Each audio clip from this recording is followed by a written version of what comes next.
الحمد للہ رب العالمین والصلاة والسلام علی اشرف الانبیاء والمرسلین وعلی آلہ واصحابہ اجمعین اما بعد اعوذ باللہ من الشیطان الرجیم بسم اللہ الرحمن الرحیم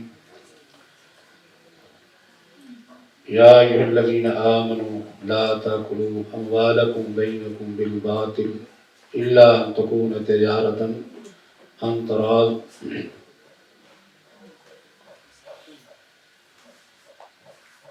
تجارت اور خرید و فروخت کے مختلف طریقے شروع سے ہی رائج ہیں، اور تجارت و خرید و فروخت کی کچھ صورتیں ایسی بھی ہیں جو قدیم زمانہ میں یا قرون اولیٰ میں وہ نہیں پائی جاتی تھی، بعد کے زمانوں میں ان کا رواج ہوا ہے۔ ان میں سے ایک بیع حقوق کی بیع ہے۔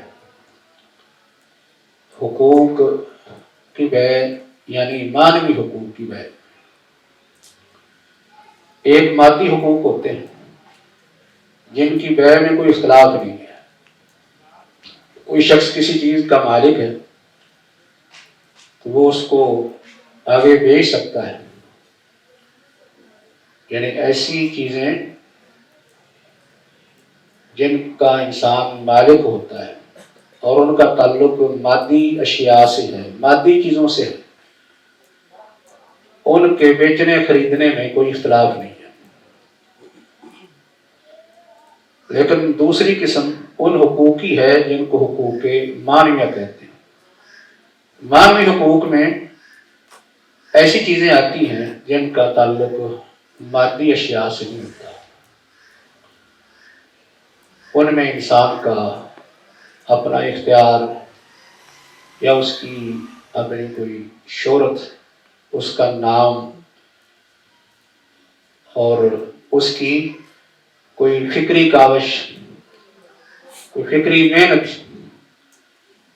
اس طرح کی چیزیں یہ حقوق معنویہ میں آتی ہیں کہ معنوی حقوق کی خرید و فروخت ہو سکتی ہے یا کہ نہیں۔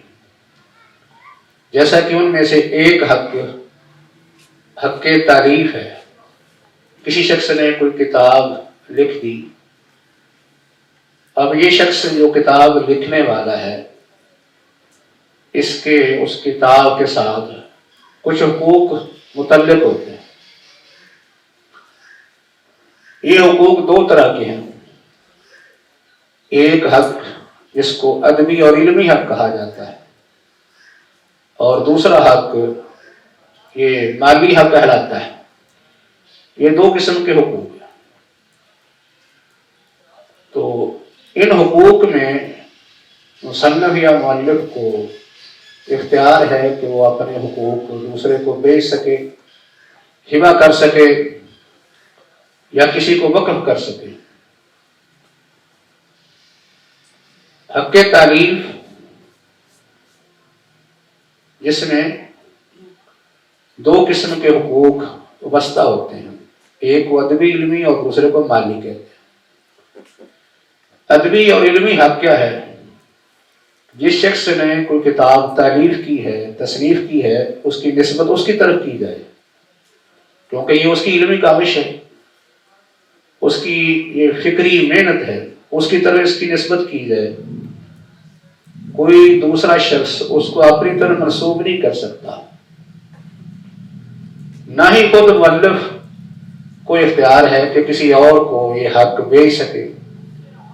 یعنی اس کا مطلب یہ ہوگا کہ اس نے اپنا یہ حق تعریف، ادبی اور علمی حق کسی اور کو بیچ دیا کہ وہ اس کتاب کو اپنی طرف منسوب کر سکے، اس پر اپنا نام لکھ سکے۔ یعنی نہ کوئی کسی کتاب کو اپنی طرف منسوب کر سکتا ہے اور نہ ہی خود مؤلف اپنی کسی تصنیف و تالیف کو کسی دوسرے کو بیچ سکتا ہے اس انداز سے کہ دوسرا اس پہ اپنا نام لکھ دے، کیونکہ یہ ایک جھوٹ ہے، فراڈ ہے، دھوکہ ہے۔ یہ محنت تو کسی کی ہے، فکری کاوش کسی اور کی ہے اور اس کی نسبت کسی اور کی طرف کر دی جائے. تو یہ جھوٹ، تدلیس، فراڈ جو ہے یہ جائز نہیں ہے. مصنف کو یہ حق حاصل ہوتا ہے کہ وہ کتاب اپنی طرف ہی منسوخ کرے، اس کا وہ مالک ہوتا ہے اس حق کا، اور اس میں اس کو یہ بھی ایک اختیار ہوتا ہے کہ وہ اپنی تصریف کو شائع کرنا چاہتا ہے یا نہیں، کب شائع کرنا چاہتا ہے، کس انداز سے شائع کرنا چاہتا ہے، یہ اختیار بھی اس کے پاس ہے. اور تیسری صورت یہ ہے کہ اگر کتاب میں کسی قسم کا کوئی حق و اضافہ یا کوئی کمی بیشی کرنا چاہتا ہے تو اس کا اختیار بھی مؤلف یا مصنف کے پاس ہوگا، کوئی اور یہ کام نہیں کر سکتا. ان چیزوں کا تعلق حقوق معنویہ سے ہے، یعنی کسی شخص کا اپنی کتاب کو لکھ کر اس کی نسبت اپنی طرف کرنا، اس کی اشاعت کا انتظام کرنا یا اس کی اجازت دینا، کب کرنی ہے کب نہیں، کرنی بھی ہے یا نہیں، اس میں کوئی کمی بیشی کوئی اضافہ کرنا ہے، تو یہ اس کا اختیار ہے، کوئی اور یہ کام نہیں کر سکتا. اگر کوئی دوسرا شخص ایسا کرے گا تو اس کو مؤلف کو یا مؤلف کے جو ورثاء ہیں ان کو اپنے دفاع کا حق ہوتا ہے، قانونی طور پر یہ حق ان کو مل جاتا ہے. ایسے ہی مؤلف کو یہ بھی حق ہوتا ہے کہ اگر وہ سمجھتا ہے کہ میری کتاب کے اندر ایسی فکری غلطیاں ہو گئی ہیں کہ اب میری رائے اور سوچ تبدیل ہو گئی ہے، تو میں اس کتاب کو بازار سے واپس لینا چاہتا ہوں، اٹھانا چاہتا ہوں. یہ اختیار بھی اس کے پاس ہوگا. دوسرا شخص اس میں کوئی حاشیہ چڑھا سکتا ہے، کوئی تعلیق لگا سکتا ہے، لیکن اس کتاب کو ختم نہیں کر سکتا.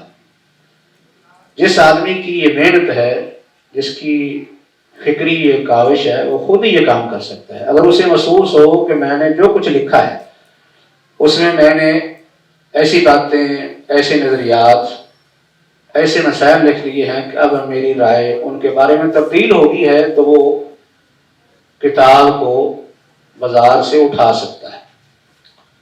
لیکن اس میں جس آدمی نے اس پر خرچ کیا ہے، مثلا ناشر جس کو اس نے اجازت دی ہے نشر کرنے کی، اس کے جو اخراجات ہیں وہ پھر مؤلف کو برداشت کرنا پڑے گے، کیونکہ اس نے کتاب طبع کروا دی، اس پر کافی پیسہ خرچ کر دیا، تو یہ پیسہ تو پھر مؤلف کی ذمہ داری جو ادا کرے، کیونکہ کتاب وہ خود ہی بازار سے اٹھا رہا ہے، یہ ذمہ داری اس کی ہے. باقی تالیف کے بارے میں دوسری قسم کے جو حقوق ہیں ان کو مالی حقوق کہتے ہیں. کسی آدمی کی تعریف کے متعلق کچھ مالی حقوق بھی ہوتے ہیں. مالی حقوق میں یہ ہوتا ہے کہ اس کتاب کی نشر و اشاعت کی جائے، یعنی اس کو طبع کروایا جائے، اس کی تقسیم کی جائے، اس کو آگے بیچا جائے، یا کسی آدمی کی فکری اور علمی کاوش کو سی ڈی یا کسی آڈیو ویڈیو کیسٹ کے ذریعے بیان کیا جائے اور اس سے مالی فائدے اٹھائے جائیں. یہ جو مالی حقوق ہیں جس میں کسی کی فکری یا ذہنی کاوش کو کوئی شخص آگے بیان کر کے بیچ کر اسے مالی فائدے اٹھاتا ہے، تو کیا یہ مؤلف خود ان حقوق کو دوسروں کو بیچ سکتا ہے یا کہ نہیں؟ اس میں اختلاف ہے. یعنی پہلی بات جو تھی نا، یہ جس کا تعلق ادبی اور علمی حق سے تھا، اس میں تو وہ اپنے حقوق دوسرے کو نہیں دے سکتا، کیونکہ یہ سراسر جھوٹ ہے، خیانت ہے، غرر کی صورت ہے کہ کام کسی نے کیا اس کی نسبت کسی اور کی طرف کر دی جائے. لیکن مالی جو حقوق ہیں مالی فوائد جو کسی کی تصریف و تعریف یا کسی کی فکری محنت اس کی تقریر سے اٹھائے جاتے ہیں، تو ان کو کیا مؤلف خود بھیج سکتا ہے آگے یا کہ نہیں بھیج سکتا؟ اس میں اختلاف۔ پہلا جو حق ہے جس کو یعنی تعلیم کا، وہ حق جس کا تعلق ادب و علم سے ہے، کیونکہ یہ مسائل شروع میں پیدا نہیں ہوئے، یعنی خیر القرون میں یہ پیدا نہیں ہوئے، اس لیے علماء نے اس پر کوئی زیادہ بحث بھی نہیں کی۔ لیکن ابن تیمیہ رحمہ اللہ نے اس کے بارے میں ذکر کیا ہے اپنی کتاب اعلام الموقعین کے اندر۔ انہوں نے بیان کیا ہے کہ لوگ بہت سے ہیلے کرتے ہیں، یعنی بہت سے چور اور ڈاکو ہیں جو دوسروں کا مال مختلف ہیلوں سے ہڑپ کرتے ہیں۔ یعنی کچھ لوگ جو ہیں وہ مختلف ہیلوں سے چور ڈاکو بن کر دوسروں کا مال کھا جاتے ہیں اپنے ہاتھوں سے، اور کچھ لوگ ایسے بھی ہیں جو قلمی چور ہیں، وہ اپنے اقلام کے ذریعے، اپنے قلم کے ذریعے ہیلا کر کے دوسروں کا مال کھاتے ہیں۔ ابن قیم رحمہ اللہ نے یہاں اس بات کا ذکر کیا ہے کہ چوری دو طرح کی ہوتی ہے، ایک چوری تو مال کی ہے اور ایک دوسری چوری وہ علم کی چوری ہے۔ تو کوئی آدمی کسی کا علم چوری کر کے اس سے مالی فائدہ اٹھائے، مادی فائدہ اٹھائے، اس معلوم ہوتا ہے کہ کسی کی جو فکری اور علمی محنت کاوش ہے، اس کو آگے پھر کوئی شخص اپنی طرف نسبت کر کے اس کی چوری نہیں کر سکتا، اسے مالی فائدہ نہیں اٹھا سکتا۔ اگر وہ ایسا کرے گا تو وہ شخص دوسرے پر زیادتی کرنے والا ہے، اس پر ظلم کرنے والا ہے کہ محنت تو کسی اور کی ہے لیکن اس سے مالی فائدہ کوئی اور اٹھا رہا ہے۔ اسی طرح امام سیوطی نے باقاعدہ اس کے بارے میں کتاب لکھی، الفارق بین المصنف والسارق، مصنف اور چور کے درمیان فرق کرنے والی، الفارق بین المصنف والسارق۔ سارق دوسرے کا علمی مفاد اٹھا کر اس سے دنیاوی اور مادی فائدہ اٹھائے گا، اس لیے اس کے بارے میں یعنی کوئی اختلاف نہیں کہ کسی کی علمی کاوش محنت کو کوئی شخص چوری کر کے اس سے فائدہ نہیں اٹھا سکتا، نہ اس کو اپنی طرف منسوب کر سکتا ہے۔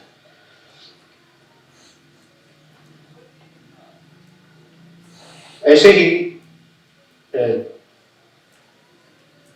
اس کے بارے میں کچھ علماء کی رائے یہ ہے، پہلے اسی مسئلے کے بارے میں ہی ہم جو ہے وہ فقہا کی جو رائے ہیں ان کا ذکر کر دیتے ہیں۔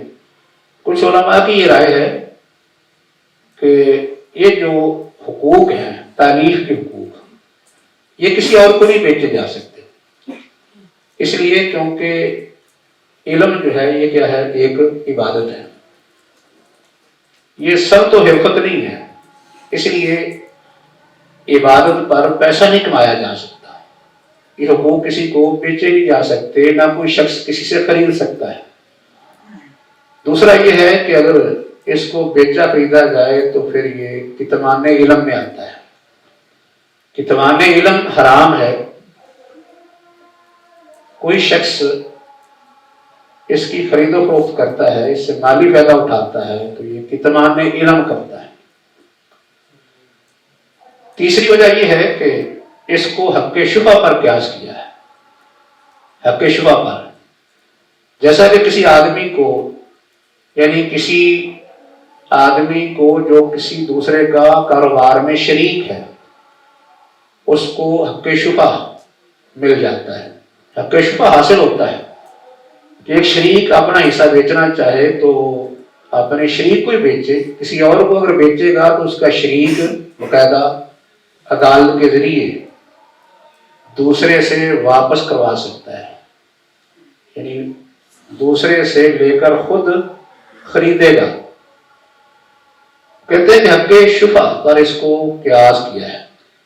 اگر کوئی شخص جس کو حق شفا مل رہا ہے، یہ کیوں ملتا ہے؟ اس میں شریک کو نقصان سے بچانا مقصد ہے.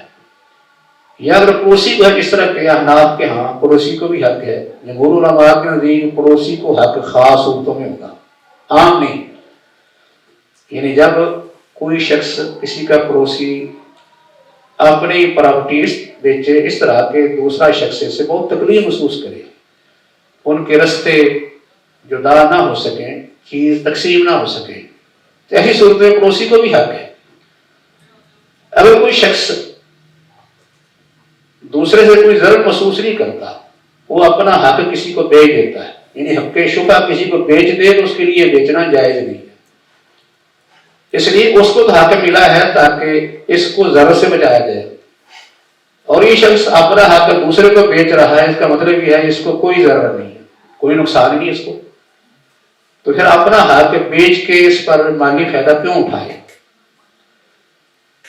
اس لیے یہ جو حق تعلیف ہے اس کو حق شفا پر قیاس کیا ہے. یہ ان لوگوں کے دلائل ہیں جو کہتے ہیں کہ حقوق تعلیف یہ نہیں بیچے جا سکتے. لیکن دوسری طرف وہ علماء جن کے نزدیک حقوق تعلیف بیچے جا سکتے ہیں، لیکن اس میں ہم نے یہ ایک بات واضح کر دی ہے کہ حقوق دو طرح کے ہیں، کچھ بیچے جا سکتے ہیں، کچھ نہیں. کوئی شخص اپنی تصویر اس طرح نہیں بیچ سکتا کہ جس کو بیچے اس کو وہ سارے حقوق دے دے، یعنی سارے حقوق کا اس کو مالک اس طرح بنا دے کہ وہ اپنی طرف اس کی نسبت بھی کر لے، مالی فائدے بھی اٹھائے اور اس کی طرف نسبت بھی ہو جائے. یہ تو جائز نہیں، کیونکہ یہ تو علمی خیانت ہے کہ علمی کام کسی کا ہے، فکری اور ذہنی محنت کسی کی ہے، اور اس سے فائدہ کوئی اٹھا رہا ہے اور اس کی نسبت اپنی طرف کر رہا ہے. یہ دھوکہ ہو رہا ہے. لیکن مالی جو حقوق ہیں وہ بیچے جا سکتے ہیں. یعنی کوئی مصنف یا مؤلف کسی کو اپنی کتاب، اپنی تصنیف بیچ دیتا ہے اور اس سے وہ مالی فائدہ اٹھاتا ہے. یعنی باقی حقوق کی طرح انسان کو اس طرح کے دیگر حقوق میں اختیار ہوتا ہے، اس میں وہ خود تصرف کر سکے، ان کی خرید و فروخت کر سکے، ویسے تعلیم میں بھی اس کو حق ہے کیونکہ اس کا مالک ہے، وہ تصرف کر سکتا ہے. باقی رہا یہ بات کہ اگر کوئی شخص کسی کو کوئی حق بیچتا ہے تو اس کا مطلب کتمان علم ہے. کتمان علم تو نہیں ہوگا، یا اس میں خیانت اس وقت ہوگی نا جب اس کی نسبت کسی اور کی طرف کر دی جائے. اگر نسبت اس کی طرف رہتی ہے تو پھر یہ دوسرے کو جو حقوق بیچتا ہے وہ کس چیز کے ہوتے ہیں؟ نشر و اشاعت کے، یا اس کو تقسیم کرنے کے، آگے بیچنے کے. یہ حقوق اس سے حاصل ہوں گے. اس وقت مؤلف مالی حقوق میں اپنے آپ کو شریک کرتا ہے. بس لیکن اس کا مقصد یہ ہوتا ہے کہ اس سے جو مالی فوائد ہیں وہ صرف ناشر یا جس کو کتاب بیچی گئی ہے وہ نہ اٹھائے، بلکہ مؤلف خود بھی اس سے فائدہ اٹھائے. کیا کوئی شخص اپنی علمی جو کاوش ہے یا اس کا جو علمی کام ہے اس سے فائدہ اٹھا سکتا ہے یا کہ نہیں؟ شرعی طور پر ایسے دلائل موجود ہیں جن سے معلوم ہوتا ہے کہ فائدہ اٹھایا جا سکتا ہے. جیسے حضرت عبداللہ بن عباس رضی اللہ تعالیٰ عنہ کی حدیث ہے کہ ان حق ما اخذتم علی اجرا کتاب اللہ، سب سے زیادہ حقدار چیز جس پر تم اجرت لیتے ہو وہ کیا؟ اللہ کی کتاب ہے. یعنی اللہ کی کتاب پر اگر اجرت لی جا سکتی ہے تو پھر کسی علمی کام پر کیوں نہیں لی جا سکتی؟ نبی اکرم صلی اللہ علیہ وآلہ وسلم نے قرآن کی تعلیم کو حق مہر قرار دے کر ایک صحابی کی شادی کر دی، نکاح کر دیا. یعنی قرآن کی تعلیم کو حق مہر قرار دیا جا سکتا ہے تو پھر علمی کام پر اجرت بھی لی جا سکتی ہے، کیونکہ مہر جو ہے وہ کسی مال کا نام ہوتا ہے. ایسی کوئی چیز جس کو مال کہا جا سکے، جس کا مالک بنا جا سکے، کسی کو دیا جا سکے، خریدا بیچا جا سکے. تو اس لیے علمی کام پر بھی پھر اجرت ہو سکتی ہے. ایسے ہی باقی جو شبہ کی بات ہوئی ہے اس کے بارے میں ہم نے پہلے بیان کر دیا ہے کہ شبہ کا حق یہ ضرر دور کرنے کے لیے ہوتا ہے. اگر کسی آدمی کو ضرر نہیں تو اپنا حق اگر بیچے گا تو یہ اس کی اجرت بغیر کسی معاوضے کی ہوگی، اس نے کچھ نہیں کیا. لیکن یہاں تو جو شخص اپنا حق فروخت کر رہا ہے گویا کہ اس کے پیچھے اس کی محنت ہے، اس کی ذہنی اور عملی محنت ہے. وہ اپنی ذہنی اور عملی محنت کو آگے بیچ رہا ہے اور اس پر معاوضہ لینا اس کے لیے جائز ہے.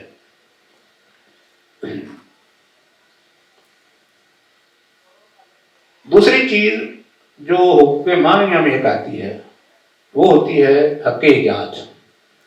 اگر کسی آدمی نے کوئی چیز ایجاد کی تو کیا اس کو وہ آگے بیچ سکتا ہے یا کہ نہیں؟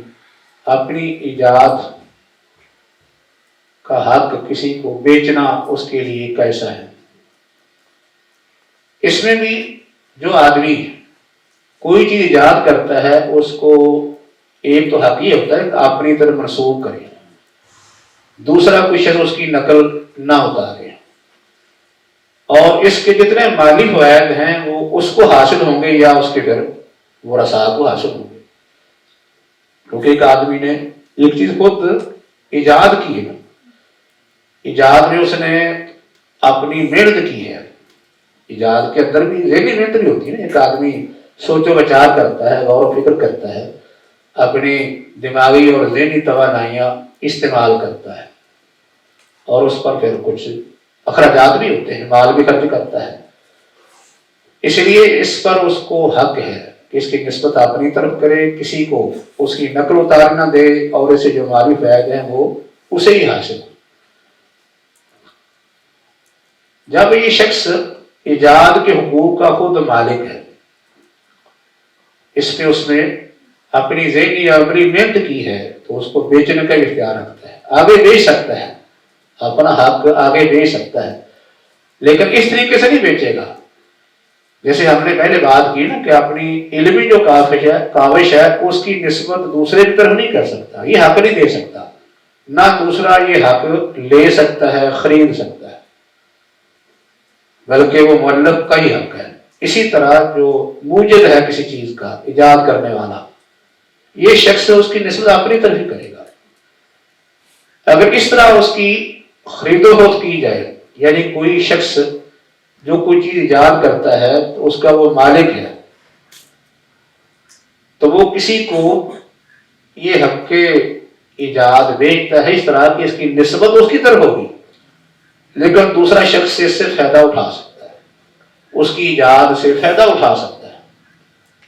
تو ایسی صورت میں ایجاد کا حق بیچا جا سکتا ہے، کیونکہ اگر نسبت دوسرے کی طرف کر دے گا تو یہ کیا ہوگا؟ جھوٹ ہوگا. ایجاد کرنے والا کوئی لیکن نسبت کسی اور کی طرف ہوگی تو یہ جھوٹ فراد اس میں آ جائے گا. اس لیے نسبت موجد کی طرف ہی رہے گی، لیکن ایجاد کا حق اپنی تو نسبت کر کے موجد کسی اور کو بیچ سکتا ہے. ایک ہوتا ہے کہ اس سے وہ دوسرے کے ساتھ اشتراک کے طریقے پر فائدہ اٹھاتا رہے، پھر بھی کوئی حق نہیں. لیکن بعض دفعہ ایک شخص پورے حقوق کی اس کے حوالے کر دیتا کہ اب یہ چیز جو ہے وہ یعنی تو نے استعمال کرنی ہے، تو نے اس کی آگے خرید و فروخت کرنی ہے، اس سے فائدہ اٹھانا ہے، نسبت میری طرف رہے گی، فائدہ تو اٹھاتا رہے گا. اس کو بیچ کر وہ اس کا مالی فائدہ اٹھا لیتا ہے، تو یہ بھی اس کو اس کا حق ہے. کیونکہ اگر علمی ادبی کاوش وہ بیچ سکتا ہے، اس سے فائدہ دنیاوی یا مالی اٹھا سکتا ہے، تو پھر حق ایجاد کو بیچ کر ہی فائدہ اٹھا سکتا ہے. تیسری قسم معنوی حقوق یہ ہوتی ہے کہ کسی شخص نے کوئی کاروبار کیا یا کسی کمپنی نے کیا، کوئی کاروباری ادارہ کوئی کام کرتا ہے یا کمپنی کوئی چیز ایجاد کرتی ہے یا کوئی آدمی دکاندار دکان چلاتا ہے اور اس میں کوئی چیز اس کی مشہور ہو جاتی ہے، اس کا نام چل پڑتا ہے، یہ جو تجارتی نام ہے یا اس کی یہ جو شہرت ہے، اس کو شہرت مل جاتی نام، ٹریڈ مارک جس کو کہتے ہیں، ٹریڈ مارک، یعنی ایک نام جو ہے وہ کسی بات دکان کا چل پڑتا ہے، کبھی کمپنی کا چل پڑتا ہے، کبھی کسی مصنوعات میں سے کسی چیز کا چل پڑتا ہے، یعنی لوگ جو ہیں اس میں خوب محنت کرتے ہیں۔ ایک تو یہ ہوتا ہے کہ باقاعدہ آج کل نام جو ہے وہ رجسٹر بھی کروانے پڑتے ہیں، اس میں اس کا پیسہ خرچ آتا ہے، محنت بھی ہوتی ہے، کسی بھی چیز کی مشہور کے لیے محنت کرنی پڑتی ہے، باقاعدہ لوگ جو ہے اشتہار لگاتے ہیں، فلیکس لگاتے ہیں، پوسٹ بناتے ہیں، جگہ جگہ ان کو تقسیم کیا جاتا ہے یا بازاروں گلیوں میں لگائے جاتے ہیں، اعلانات دیے جاتے ہیں، کبھی اخبار میں اعلان آتا ہے، کبھی جو ہے وہ ٹیلی ویژن یا ریڈیو میں اعلان آ جاتا ہے۔ اس طرح جو ہے مختلف طریقوں سے وہ اپنی مشہوری کر لیتے ہیں، حتیٰ کہ وہ چیز اتنی مشہور ہوتی ہے کہ لوگوں کا اس پر اعتماد بڑھ جاتا ہے، اعتماد کے بعد پھر اس کی سیل بہت زیادہ ہوتی ہے، وہ کمپنی، ادارہ یا دکان بہت زیادہ اس سے فائدہ اٹھاتے ہیں۔ اب کوئی شخص جو ہے وہ اپنی کمپنی یا اپنا ادارہ یا اپنا کاروبار یا اپنی دکان، یعنی ایک دکان میں ایک چیز چل رہی ہے، مشہور ہوگی، اسی طرح ہی وہ آگے منتقل کر دیتا ہے۔ چیزوں کے نام بھی آج کل تو کھانوں کے نام بھی بڑے مشہور ہو گئے، کسی جگہ جو ہے ریاست بروست ہے، کسی جگہ یہ لاہور بروست ہے، اس طرح بٹ کڑائی چل پڑی، تو یہ ایک نام ہے انہوں نے مشہور کیا ہے۔ ایک آدمی اپنی دکان بیچتا ہے تو اس کے ساتھ یہ ٹریڈ مارک بھی بیچ دیتا ہے، تو یہ حق کیا بیچ سکتا ہے؟